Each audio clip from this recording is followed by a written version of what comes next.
Ya baiklah, assalamualaikum warahmatullahi wabarakatuh. Perkenalkan, nama saya Beni Subat, MP18000476. Di sini saya akan menjelaskan PPT saya berjudul tentang model dan konsep pengembangan kurikulum. Pengertiannya itu adalah model pengembangan kurikulum. Itu adalah model yang digunakan untuk mengembangkan suatu kurikulum, di mana pengembangan kurikulum dibutuhkan untuk memperbaiki atau menyempurnakan kurikulum yang dibuat untuk dikembangkan sendiri, baik dari pemerintah pusat, pemerintah, ataupun sekolah.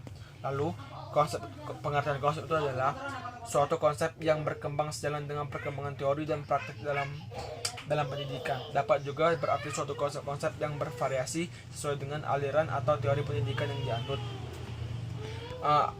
Adapun beberapa model pengembangan kurikulum itu ada model administrasi, model dari bawah, model demonstrasi, model biokam, model terbalik Hilda-Taba, model hubungan interpersonal Rogers. Lalu sejarah itu sejarah dan jenis konsep pengertian perkembangan konsep kurikulum. Konsep kurikulum itu berkembang sejalan dengan perkembangan teori dan praktik pendidikan.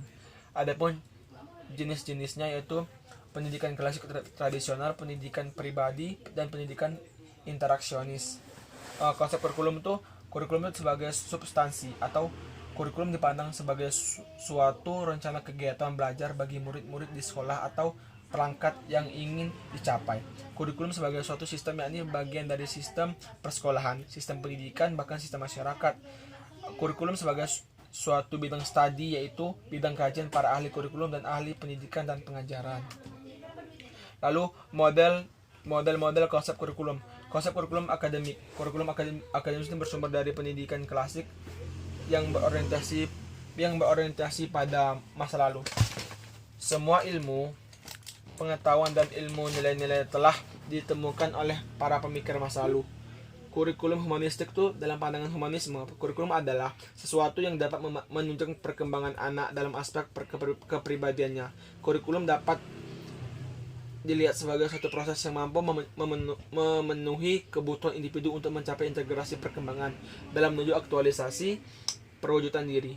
Pengikut dalam aliran ini meliputi pendidikan konfluen, kritis radikal, dan mistis baru. Kurikulum rekonstruksi sosial. Kurikulum rekonstruksi sosial ini lebih menekankan pada problem-problem yang dihadapi murid dalam kehidupan masyarakat. Konsepsi kurikulum ini mengemukakan bahwa pendidikan bukanlah merupakan upaya sendiri, melainkan merupakan kegiatan bersama, interaksi, dan kerjasama. Yang keempat adalah kurikulum teknologi. Kurikulum teknologi ini dalam pandangan itu adalah kurikulum merupakan teknologi untuk menghasilkan tuntunan kebutuhan tenaga yang mampu membuat keputusan. Penerapan teknologi dalam pendidikan khususnya berkurikulum meliputi dua bentuk, yakni bentuk perangkat lunak software dan perangkat keras atau hardware.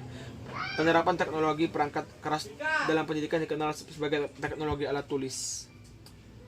Oke. Baiklah, itulah presentasi dari saya dari hasil PPT diskusi kami. Terima kasih atas perhatiannya. Saya akhiri. Wassalamualaikum warahmatullahi wabarakatuh.